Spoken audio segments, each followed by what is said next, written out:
کبھی 10 منٹ عادت ہو جائے نا دعا مانگنے کی علیحدہ سے رات کو، حضور نے فرمایا جو فرض نماز کے بعد دعا مانگے اللہ اس کی قبول کر لیتا ہے۔ نبی پاک صلی اللہ تعالی علیہ وسلم نے فرمایا اللہ مسافر کی دعا قبول فرماتا ہے۔ حضور نے فرمایا اللہ مظلوم کی دعا قبول فرماتا ہے۔ حضور نے فرمایا بیمار سے دعا کراؤ اللہ اس کی دعا قبول فرماتا ہے۔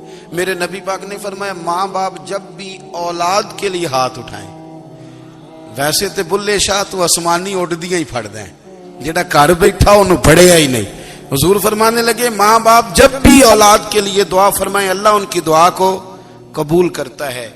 آپ اپنا تعلق بنائیں، دعا کے ساتھ، عبادت کے ساتھ، مصلی کے ساتھ رشتہ بنائیں، استغفار پڑھیں۔ صلاح الدین ایوبی صلیبی جنگوں میں تھے، رات کو مسجد اقصی میں نماز پڑھی تو پریشان تھے۔ ایک بزرگ سے ملاقات ہوئی تو وہ کہنے لگے کہ آپ بڑے پریشان ہیں۔ کہنے لگے حضور پریشان اس لیے ہوں کہ پہلے ہی مسلمان کمزور ہے، اب میں نے سنا ہے دشمن کا ایک بحری بیڑا وہ جنگی سامان سے بھرا ہوا آ رہا ہے، تو اب ان کے پاس اور تلواریں اور نیزے آ جائیں گے، مسلمانوں کے پاس پہلے ہی وسائل کی کمی ہے، پریشان ہو کس طرح کر کے مقابلہ کریں گے۔ یہ بات کہتے ہی صلاح الدین ایوبی نے بزرگوں سے کہا حضور آپ بھی دعا کرنا، دعا کی بڑی طاقت ہے۔ میرے نبی پاک نے فرمایا دعا مومن کا ہتھیار ہے، دعا مومن کا۔ حضور نے فرمایا تقدیر کو سوائے دعا کے کوئی چیز نہیں بدل سکتی، دعا مومن کا ہتھیار ہے، یہ کافر کے پاس کوئی نہیں، یہ ہتھیار ہے مومن کا۔ اللہ کرے آپ کو سمجھ آئے، پھر سنیں، کئی بار کہہ چکا ہوں یہ ہتھیار ہے۔ کافر کے مقابلے میں جو تیرے پاس سب سے بڑا ہتھیار ہے وہ دعا ہے۔ دعائیں کرانی چھوڑ دی، کرنی چھوڑ دی، لینی چھوڑ دی۔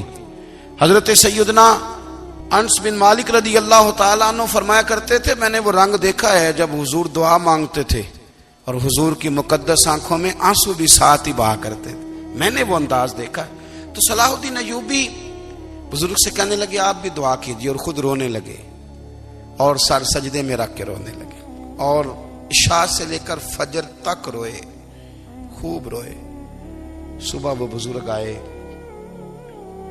تو صلاح الدین ایوبی کا خوبصورت اور ہنستا ہوا چہرہ دیکھا، کہنے لگے آپ بڑے خوش ہیں، رات تو میں نے بڑے روتے ہوئے دیکھا تھا۔ تو کہنے لگے حضور وہ جو بحری بیڑا آ رہا تھا نا وہ پانی میں ڈوب گیا ہے، اب وہ نہیں آ رہا، ابھی خبر آئی ہے تو میں بڑا خوش ہوں۔ بزرگ کہنے لگے اٹھ سینے سے لگ، اور سن ایک بات، وہ بحری بیڑا پانی میں نہیں ڈوبا، وہ تیرے آنسوؤں میں ڈوب گیا ہے۔ وہ جو تو رات رویا ہے نا رب کریم کی بارگاہ میں تو وہ ڈوب گیا ہے۔ بھائی اپنا مصلی کا، عبادت کا، وظائف کا، اللہ کا سلسلہ اس کو مضبوط کریں، اپنی دعاؤں کے تعلق کو مضبوط کریں۔ دعائیں بڑے انقلاب برپا کر دیتی ہیں۔ ہم تھوڑے نا جب سے خشک ہوئے ہیں نا، خشک، اور میری تو جماعت ہی صوفیاء کی جماعت تھی، ہم تو داتا علی اجمیری کی جماعت سے، ہم تو خواجہ اجمیری کی جماعت سے، ہم تو شیخ احمد فاروق سرہندی کی جماعت سے، ہم تو صوفیاء کی جماعت۔ ہماری جماعت نے بھی وہ تعلق جو ہمارے بزرگوں نے بنایا تھا۔ بزرگ اللہ کے قریب کیسے جاتا ہے؟ ہمارے یہاں نا بہت سارے لوگ کہتے ہیں جی نظر ہو گئی تو کام ہو گیا۔ بھائی جو بخاری مسلم میں طریقہ ہے نا اللہ کا قرب پانے کا وہ تو نفل ہے۔ نبی کریم علیہ الصلوۃ والسلام نے فرمایا بندہ نفلوں کے ذریعے رب کے قریب جاتا ہے، اور اتنا قریب جاتا ہے کہ پھر اللہ اس کی زبان بن جاتا ہے، اللہ اس کی آنکھیں بن جاتا ہے، کان بن جاتا ہے، ہاتھ اور پیر بن جاتا ہے۔ تو یہ تو عبادت ہے، یہ تو اللہ کی بارگاہ کی حاضری ہے جو آپ کو اللہ کے قریب کرے گی۔ تو نماز کو اہمیت دے کے ادا کریں، نمازیں موبائل بند کر کے ادا کریں۔ لیکن نا کچھ لوگ کہتے ہیں مجھے ٹائم نہیں ملتا نماز کا، تو میں کہتا ہوں یہ آپ نے بڑی جرت کی بات کی ہے۔ مجھے کو میرا پیر بھائی کہہ دینا میرے پاس ٹائم نہیں آپ کو ملنے کا، تو میں کہتا ہوں آج کے بعد آنا ہی نہ۔ تو کیا سمجھتا ہے، تو بہت بڑا آدمی ہے، تیرے پاس ٹائم نہیں ہے اور ہمیں ملنے کا ٹائم، موج کر۔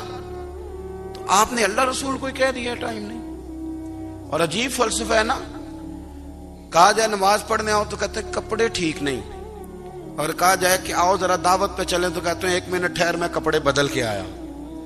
نماز کے لیے کہا تو کہتے ٹھیک نہیں، دعوت کے لیے کہا تو کہتا میں ذرا تیاری کر لوں، یوں جانا مناسب نہیں۔ یہ معاملہ ٹھیک نہیں۔ رب تو فرماتا ہے کہ جب تو مسجد میں آ تو زینت اختیار کر کے آ، خوب ذوق سے دعا مانگیں، خوب شوق سے نماز پڑھیں، خوب استغفار کا مزاج بنائیں۔ آپ لوگوں کے بیچ رہ کے سکھ حاصل کرنا چاہتے ہیں، لیکن آپ کو پتہ ہے کئی مہینے غار حرا میں رہنا بھی مدینے والے محبوب کا طریقہ ہے۔ ہر سال اعتکاف بیٹھنا الگ سے، یہ بھی حضور کا طریقہ ہے۔ مسجد نبوی کے اندر دروازہ کھلتا تھا نبی کریم کا، پر گھر کے اندر نفل پڑھے نبی پاک، اور حضور فرماتے ہیں کچھ نفل نماز گھر میں بھی پڑھا کرو، گھر کو قبرستان نہ بناؤ۔ ہمارا گھر اللہ کے ذکر سے آباد ہوگا،